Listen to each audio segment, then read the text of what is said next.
I grew up on a small fog-cloaked island, not unlike the one depicted in REANIMAL.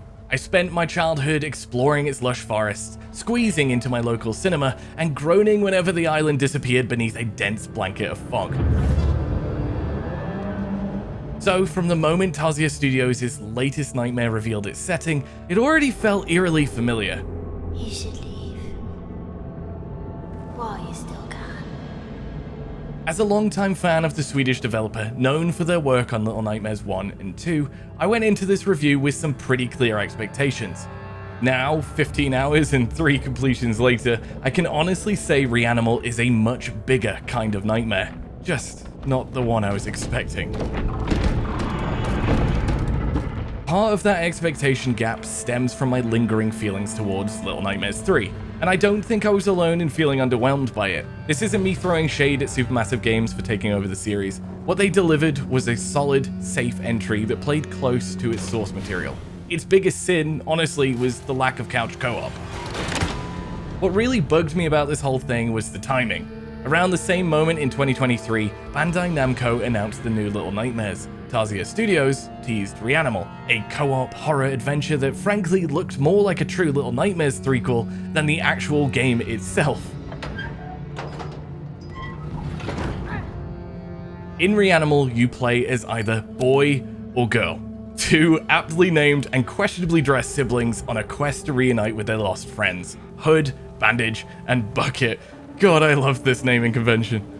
Silly names aside, I want to keep my thoughts on the game's narrative brief, though, because saying too much would dampen the mystery and intrigue lurking beneath REANIMAL. This dark and twisted tale is largely left up to player interpretation, and is one I continue to ponder long after the credits rolled, even for the third time. I thought you were dead. Tarsier's minimalist approach to dialogue, its emphasis on environmental storytelling, and its deeply uncomfortable encounters all work in perfect harmony. It's properly bleak stuff, exactly what you'd expect tonally, but it's far more effective when you're left to connect the dots yourself. It's better this way, just trust me. Over roughly 6 to 8 hours, you'll move through a series of uniquely disturbing locations, from a stuffy, run-down movie theater to a hulking 60,000-ton battleship, with plenty of unnerving surprises along the way. REANIMAL is massively creepy, with an uncanny atmosphere so thick you could choke on it. Tarsier Studios deserves its flowers for a first-class effort in environmental and character design. Every person and thing on this morbidly rich island feels engineered to test your stomach. Plunging toilets is bad enough, but sucking up someone's slimy, slender birthday suit is... it made me retch. You can brave these horrors alone in single player, assisted by a competent AI companion, or share the scare with a mate via online or local couch co-op. Take note, Supermassive. Together you'll solve environmental puzzles, rescue your friends, and try your best not to get snatched by some properly grotesque monsters. Whichever way you choose to play, you're well catered for. I opted for a solo approach on my first run, but co-op works really well, with a camera that handles 2 independent thinkers far better than expected. Of course, you'll still need to actually stick together though. Oh, the game will kill us if we go too far away from each other. Yeah. That works. Teamwork is mostly surface level stuff, boosting your companion, prying open doors together, and pushing a little railway tram from point A to point B, but it rarely goes much deeper than that. This ain't no split fiction, folks. That simplicity feeds nicely into REANIMAL's greatest strength, tension and flow. Its puzzles strike a smart balance, asking you to think without ever tipping into frustration. They feel fresh yet familiar, intuitive enough to solve even with something horrid breathing down your neck. As you progress, however, the experience begins to open up. Historically, Tarsier is known for keeping its tiny heroes on a tight leash, guiding them through narrow vents, hallways, and streets along carefully curated linear paths.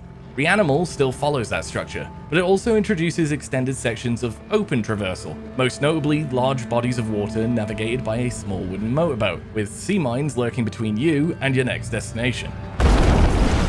Provided you're not thalassiophobic or, scared of water, these sections offer plenty of space to breathe and encourage curiosity-driven exploration. Sailing between locations deepened my immersion, connecting the game's more traditional areas and giving the island a stronger sense of scale and cohesion. However, it undercut the sense of constant dread the game wants you to have.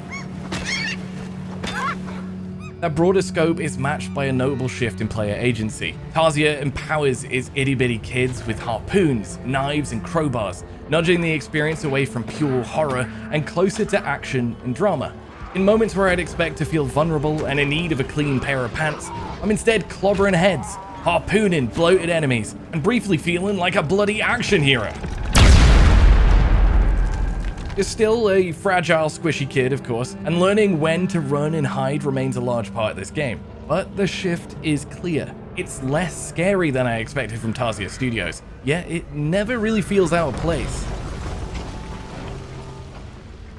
Oh, and of course, trophy hunters have plenty to dig into, from collectible posters and masks to other secrets tucked away in its many corners, which I love. Not much hooks me quite like a good old-fashioned Tarsier Studios scavenger hunt. My experience with the Nintendo Switch 2 version was mixed, however. Quality mode is noticeably prettier than performance when docked, but it can dip below a consistent 30 FPS in certain areas. I'm told a day one patch should resolve most of these issues, though it didn't really bother me that much to toggle modes. Performance is steadier, but the visual downgrade just wasn't worth it for me. In handheld though, you probably want to go for performance for those extra frames. It's a tinier screen, why not, eh?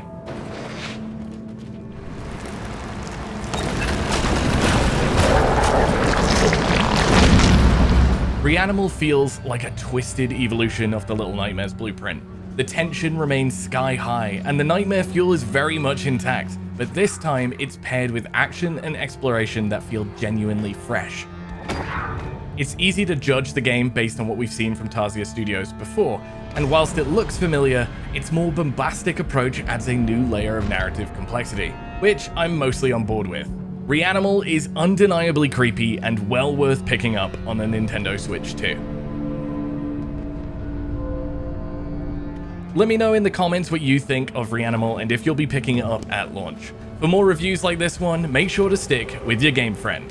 Cheerio!